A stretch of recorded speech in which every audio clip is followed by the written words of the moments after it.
लेकिन रात तक उसको जीत रहा था। जैसे कि सब लोगों ने बताया कि सुबह हमने देखा कि अच्छे अच्छे जो बड़ी लीड से जीत रहे थे वो सुबह हार चुके थे। तो ये जो है ना, मैं तो ये कहूँगी गन पॉइंट पे उनको छीन ली है सीटें, हमारे से तो उन्होंने छीन ली है सीटें। मेरे पास ये 45 के ये सारे फॉर्म मुकम्मल, ये 45 के मुकम्मल ये फॉर्म मेरे पास मौजूद है। 173 ये सबूत है मेरे पास। इसके बावजूद हम हारे हुए हैं, हमें उन्होंने हरा दिया। तो इसका मतलब मेरा बेटा 14,000 के माध्यम से जीता है और उसके बावजूद लोगों ने भरपूर साथ दिया और निकले और साबित किया कि वो हमारे साथ है। आप सबको इल्म है कि इलेक्शन जब शुरू हुआ एंड तक इन्होंने पीटीआई को कंपेन नहीं करने दी। जहां कहीं भी मैं अगर फातिहा के लिए भी चला जाता था तो अगले दिन वहां वो पुलिस उसके घर भेजते थे कि ये पीटीआई का कैंडिडेट फातिहा पढ़ने क्यों आया। उसके बाद इलेक्शन वाले दिन चूंकि इन्होंने नेट बंद कर दिया था तो पुलिस वाले सरे आम खंबे लगाते रहे।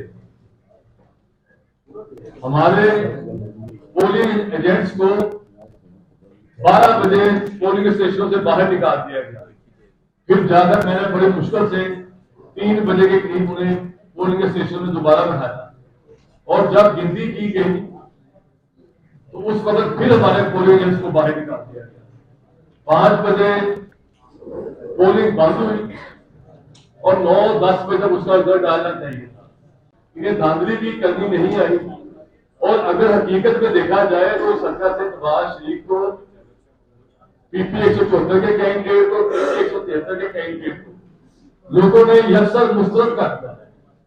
ये फॉर्म 45 जो बड़े हैं जिनमें हम वादा जीत रहे हैं, इससे पहले भी एक इन्होंने धांधली का स्पेल लगाया है और उसमें भी इन्होंने 30-40 हजार वोट अपने ज्यादा किए हैं। उसके बाद चूंकि मैं N130 और पीपी 174 की कंपेन में मैदान में था तो मैंने देखा है कि जो इनका कैंडिडेट बिलाल यासिन था वो पुलिस की सरपरस्ती में पुलिस वालों को साथ मिलाकर उसने पोलिंग एजेंट से जब फॉर्म छीने तो उनसे उन्होंने शनाख्ती कार्ड भी छीन लिए, जो शनाख्ती कार्ड आज भी उसके पास पड़े हुए हैं। तो इनको भाई इलेक्शन कैसे माना जा सकता है? ये इलेक्शन है ही नहीं है। इय्याक नअबुदु व इय्याक नस्तईन। मेरे दोस्तों, मैं आपका बहुत मशकूर हूँ कि आप लोग यहाँ तशरीफ़ लाए और हम एटलीस्ट उस डिपार्टमेंट के सामने खड़े हैं जिनके सामने अगर दाद रसी की जाए तो एटलीस्ट वो ऊंचे महलों और ऊंचे दरवाज़ों तक जरूर पहुँच जाती है।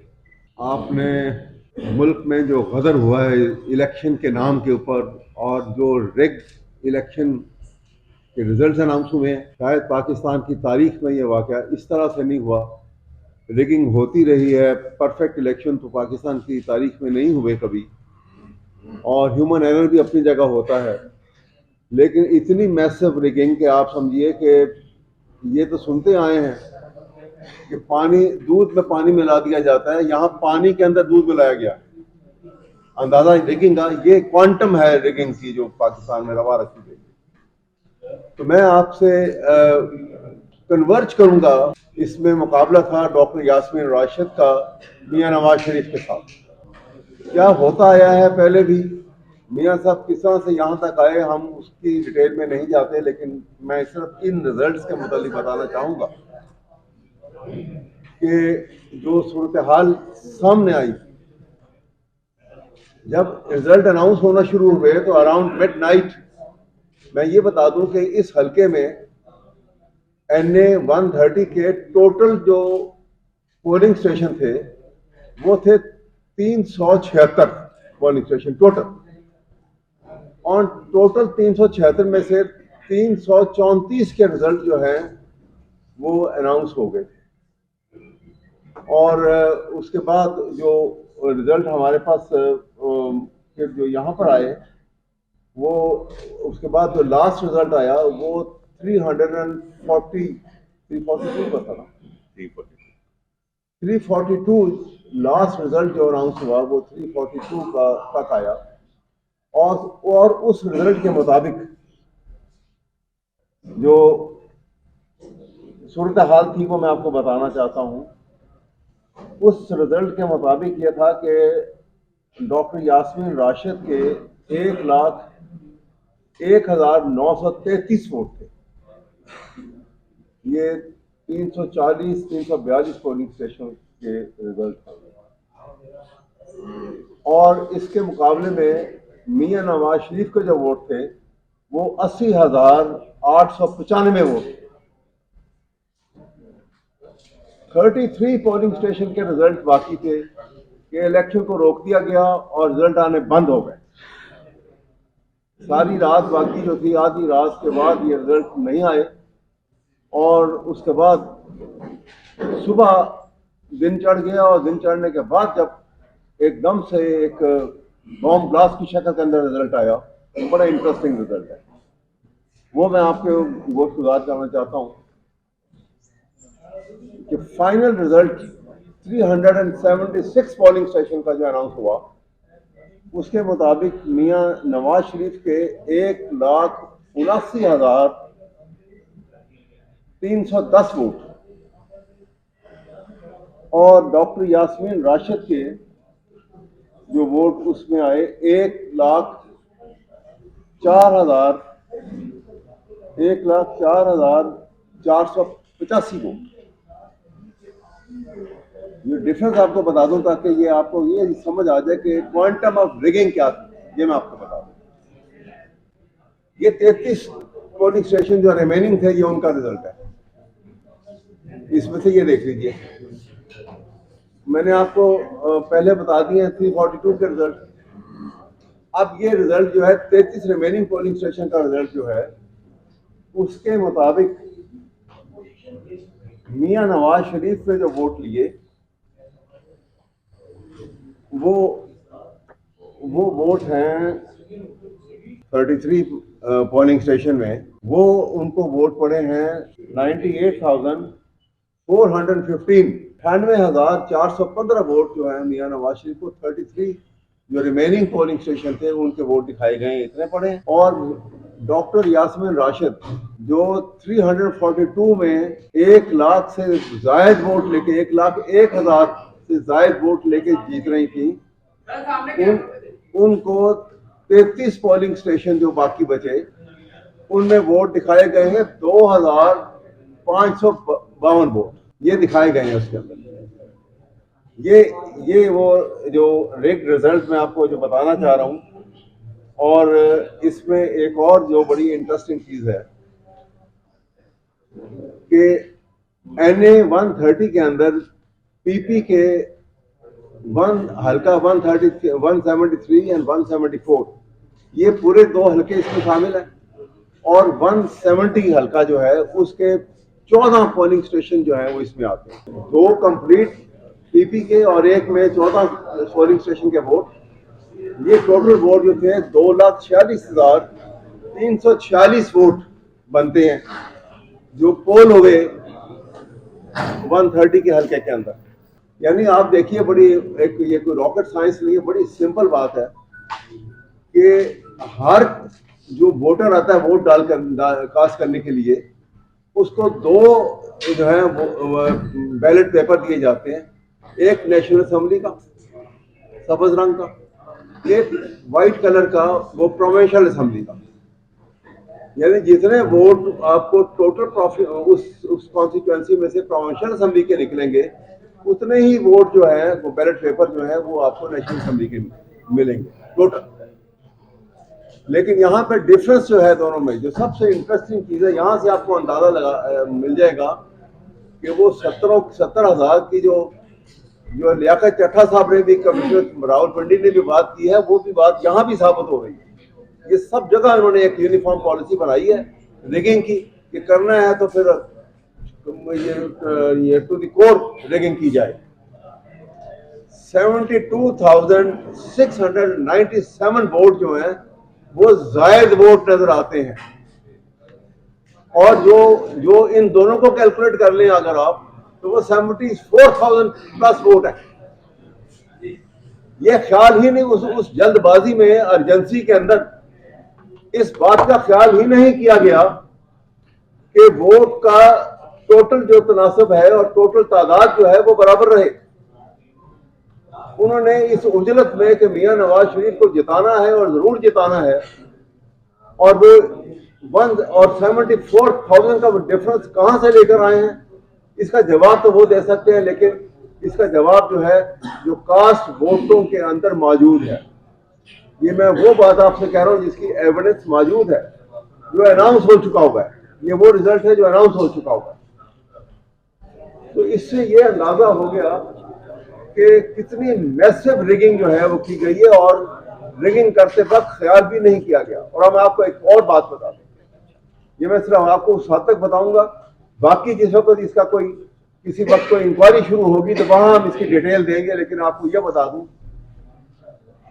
कि रात को जब रिजल्ट कंपाइल होने का प्रोसेस, आपको मालूम है कि हर पोलिंग स्टेशन से फॉर्म 45 जो है वो मुकम्मल करके हर पोलिंग स्टेशन वो रिटर्निंग ऑफिसर को भेजा जाता है। इसकी एक कॉपी जो है वो कैंडिडेट के एजेंट के पास होती है, जिसके ऊपर भी साइन हुए होते हैं।